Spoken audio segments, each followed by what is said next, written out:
Welcome to Transformational Thinkers, where bold ideas meet next level execution.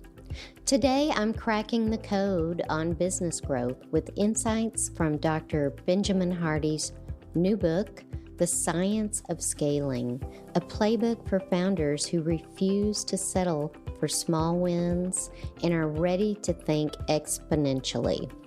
I'll cover this topic in 2 segments, all within the same podcast.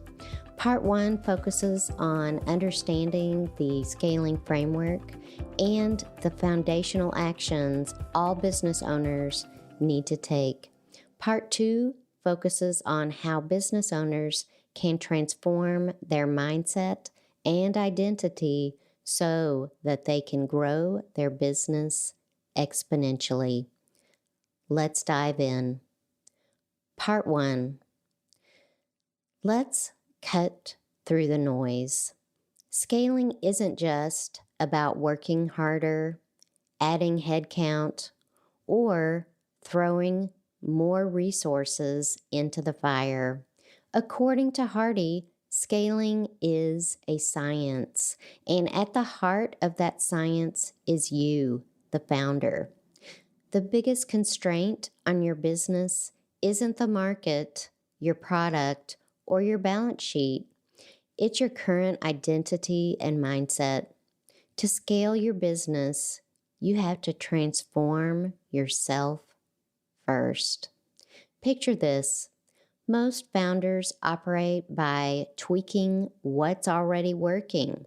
They aim for 2x growth, polishing systems, adding products, or chasing shiny new clients.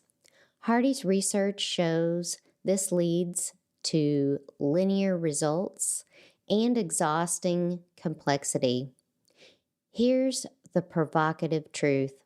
10x scaling is actually easier than going for 2x when you approach it with the right framework. So, what's the playbook? Hardy delivers a 3-part scaling framework: frame, floor, and focus. First, frame. This isn't just mindset, it's identity shifting.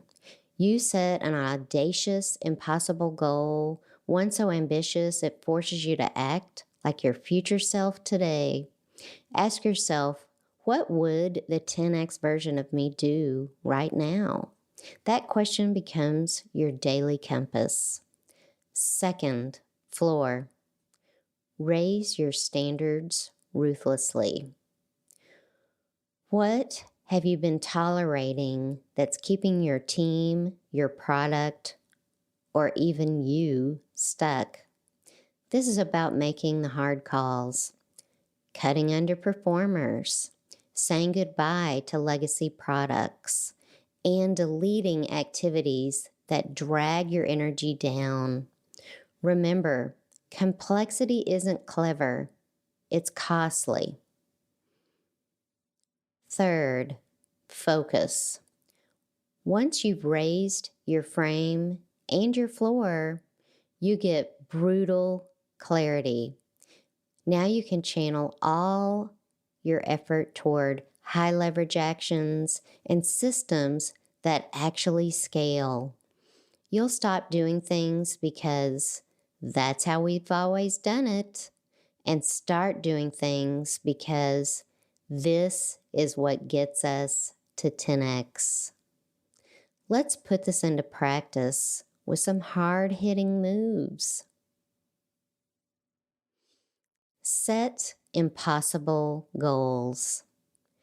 Make them clear, measurable, and so bold that incremental thinking is off the table. These goals aren't just targets, they're filters for every decision. Ruthless elimination.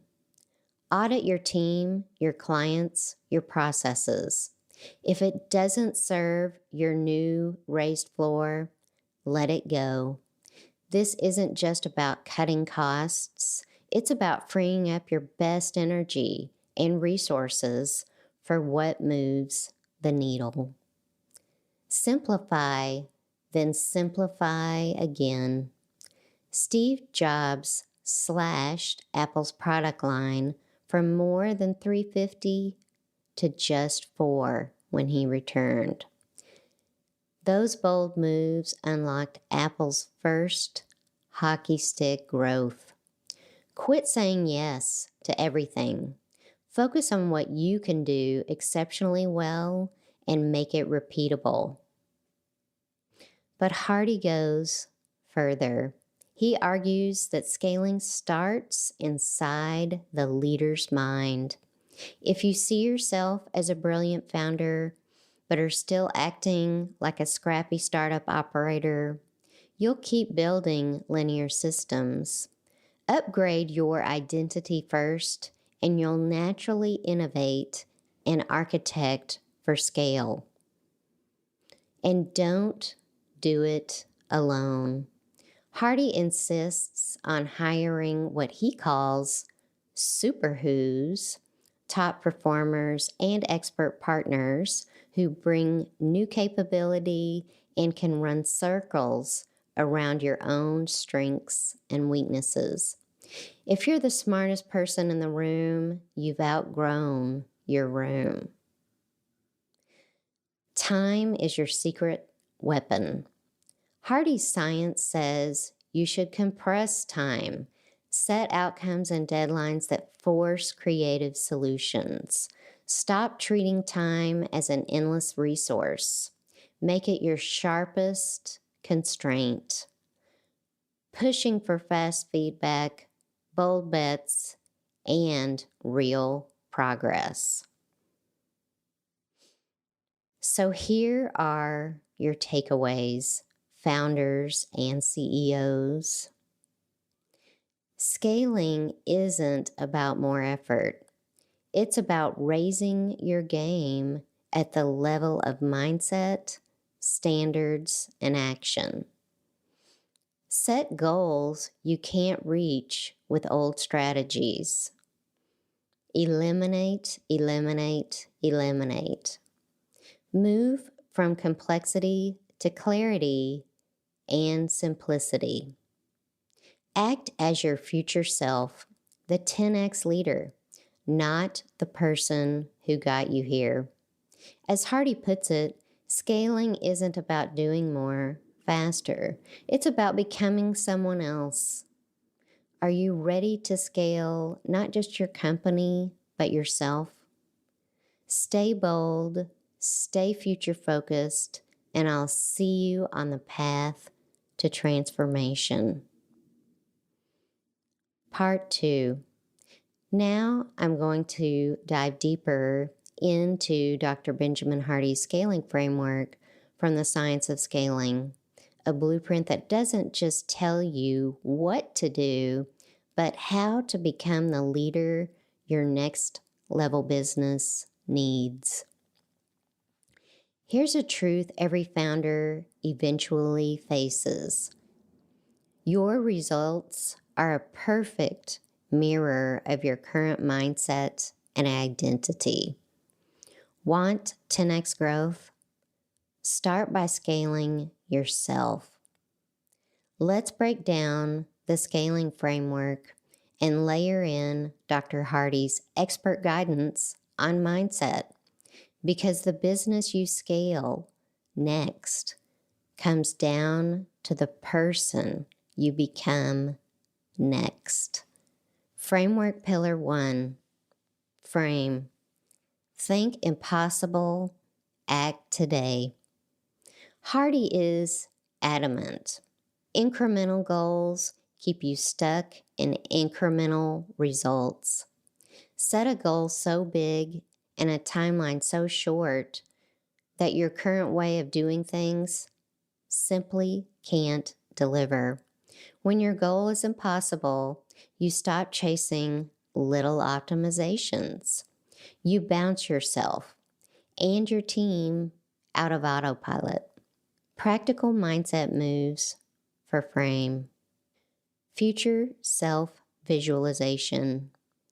Each morning, spend 5 minutes mapping your day as your future self, the leader who's already built your 10x company. What decisions would future you make? How would they show up in meetings?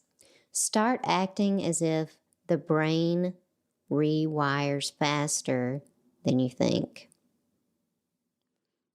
10x question ritual. Before every decision, will this choice move me toward or away from my 10x goal? This constant filtering kills distractions and shines a light on high leverage priorities. Framework Pillar 2. Floor. Raise your standards without mercy. Here's what most founders flop. We tolerate too much. So-so team members, legacy products, clients who drain energy. Hardy says ruthless elimination is the only path to scale. The question isn't, what do I want to work with? It's, who can take us to the impossible goal? Raising your floor creates a culture where excellence is the norm, not the exception. Practical mindset moves for floor. Toleration audit. List everything you're currently tolerating in your business. Team issues, outdated systems, problematic clients. What's dragging you below your new standard? Schedule hard conversations and removals this week. Standard statement. Articulate in writing what you will never tolerate again at this stage. This is your new floor. Share it with your team to foster accountability. Framework Pillar 3. Focus. Relentless clarity and simplicity. Clarity is rocket fuel. Hardy's model demands you cut busy work, focus on the top 20% actions that yield 80% of results, and systematize these for scale. Say no to almost everything, and when in doubt, ask, will this decision simplify my business or add complexity? Practical mindset moves for focus. Weekly focus sprint. Declare as a team the single highest leverage outcome for the next 7 days. Cut or delegate everything else. This sharpens alignment and builds momentum. Elimination Power Hour. Once a week, dedicate an hour to question processes, meetings, or projects. Does this help us scale or slow us down? Kill anything that doesn't scale. Bonus. Time compression. Impossible deadlines for possible results. Hardy's counterintuitive advice: use time as a tool, not a tyrant. Set deadlines that seem absurdly short. Constraints drive creativity and force you and your team to make bold decisions and iterate faster.